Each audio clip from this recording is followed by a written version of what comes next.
kind of Bernese mountain dog, or no, it's a Swiss mountain dog named Bert. And then I have a lady's greyhound that's missing a leg named Ernie. The Bert and Ernie was totally an accident. I have a cat. They're all used. They're all shelter animals. Used. We call it the used dog farm. Because I do have record tomatoes for a bit because I just have them at home, so it's the used dog farm right now. And then I have a bunch of chickens and a horse named Norman. And so there's a lot of work to do. There's a lot of poop to move and shovel.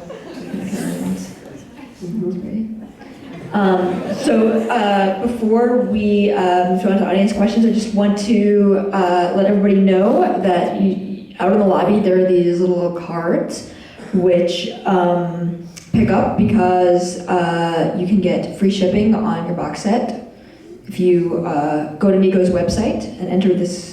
It's Trode, and these are not cheap to ship, so this is a nice discount there. Or there is also, the box set is also available for pre-order at the museum store, which you can order and pick up at the museum store and support the museum. There's also one very special autographed copy, which Neko just autographed. I watched it. I can confirm she did it.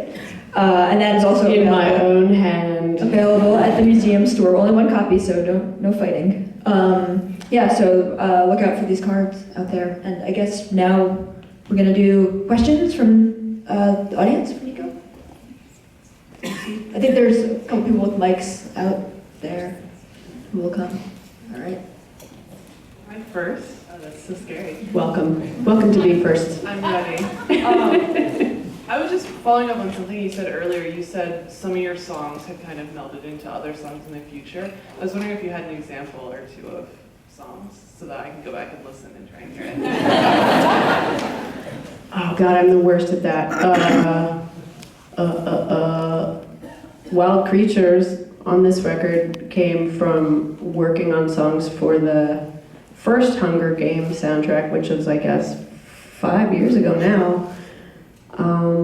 Because I had written a song for that, and then I wrote another one, and it's kind of in that same time frame, but it was a little more related to Middle Cyclone, I think, than the other one. And then before that, I feel terrible because I have so many songs, and I rename them stuff for set lists too. So they have horrible names that make my bandmates laugh now, and I'm like, oh, what song is that even called?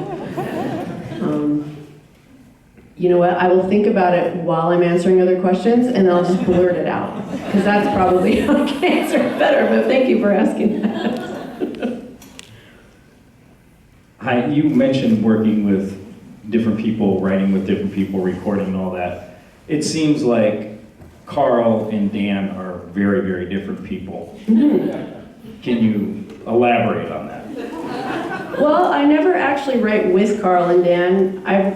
Since I lived in Vancouver, I moved to Vancouver in, I think, '93 to go to school there, and I met them just in the music scene there, and they played in bands that I was super crazy about, and then we all ended up in a band together, however that happened. I think that was Carl's doing.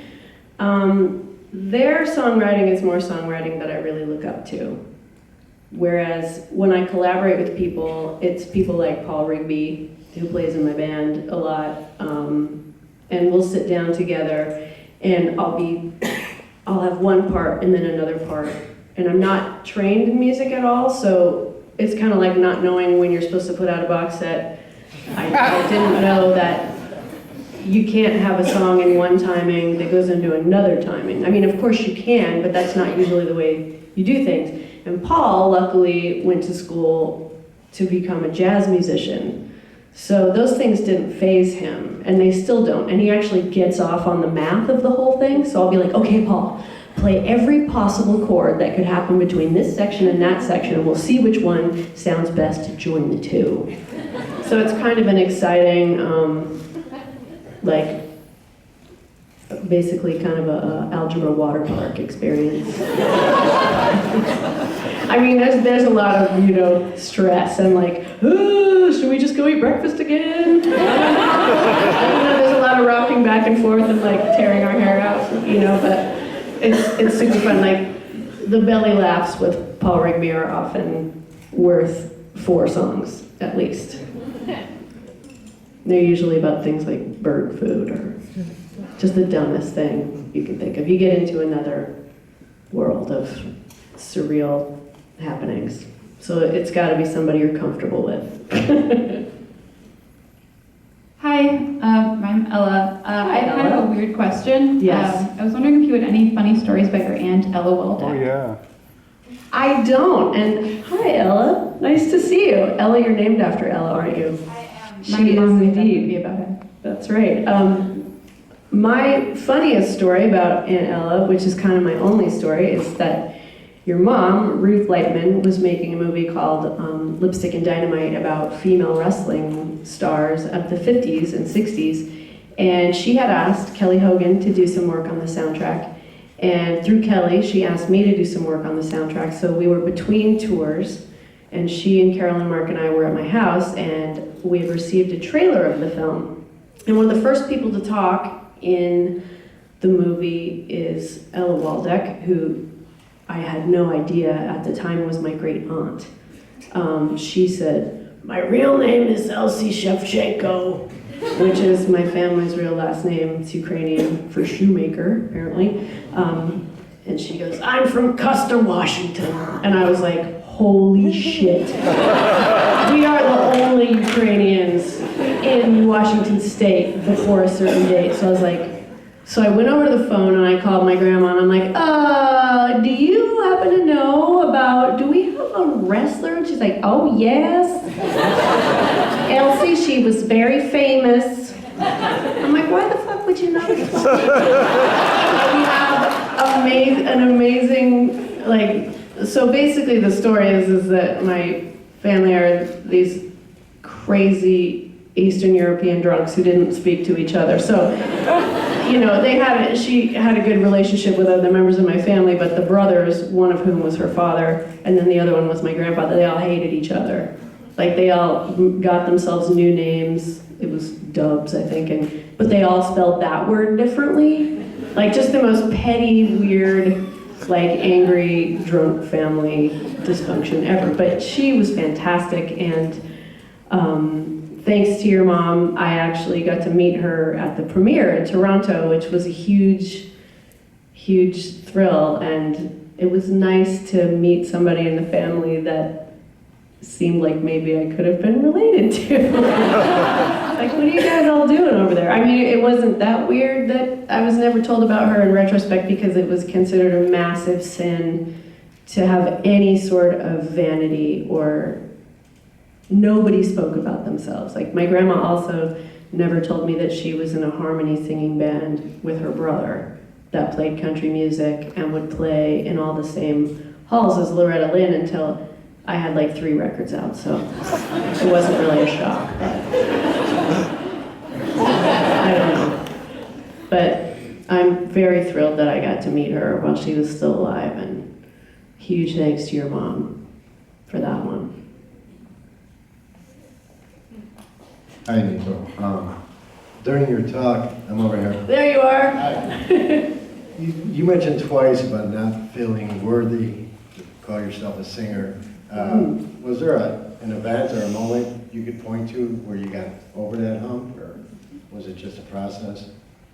I think it was a process of things happening now and again where I got there's a really nasty thing that happens in the music business and in the entertainment business in general, which has been a very exploitive tool for a long time, which is you're lucky to be here myth, which I remember getting it a few times and then realizing how much work had actually gone into getting there. And I was like, what? No, that was really hard work. And it wasn't just me, other people worked on it too. And I think I just had to kind of go back and figure out why it was I didn't feel worthy and why I didn't. I mean, there just wasn't a lot of. I think when you're a kid, you really need to see a person that you think is representing you, like a woman doing a job that you want to do or something. And I just wasn't seeing a lot of that as a kid, and so, you know, I didn't think a lot of myself just because of my family situation. You know, I thought I was kind of a disposable person, just a little girl, you know, and I think I just had to keep doing my homework and realizing how many women were out there doing these things, and women who had it a lot harder than I did.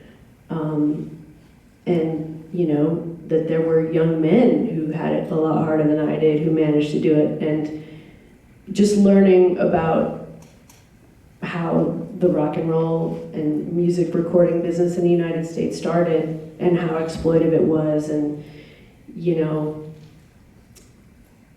every artist back in the day were facing technology that they didn't understand, which is very much like now, you know, streaming and etc. You know, and nobody asks your permission to use your music. It's like, oh, my music is streaming? I had no idea. People would approach these musicians and, you know, say, we're going to record you and we're going to own the recording and also the publishing, which means we're going to be making money off you for a long time, and we're not going to let you know the potential that you have. So a lot of people lost their entire back catalogs and never made any money and died in obscurity, completely poor. And a lot of those same things were still in place until very recently. And we're at that same place with technology right now that people were at the beginning.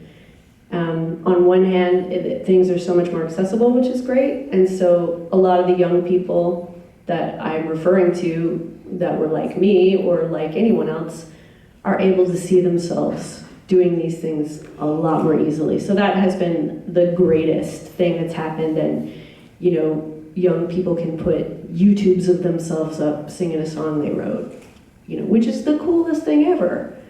So it might not be as hard anymore to see yourself doing what you think you could do, but I really went through the same feelings that somebody would have who was a complete sexist about those things. Like, I was just as much to blame as anyone else. I was kind of, you know, not seeing a lot of women playing music and, you know, in punk rock and, you know, on the live music circuit that I could afford, which was not arena shows or professional music at all. You know, there weren't a lot of women in bands, and the response to them was actually quite aggressive and quite negative.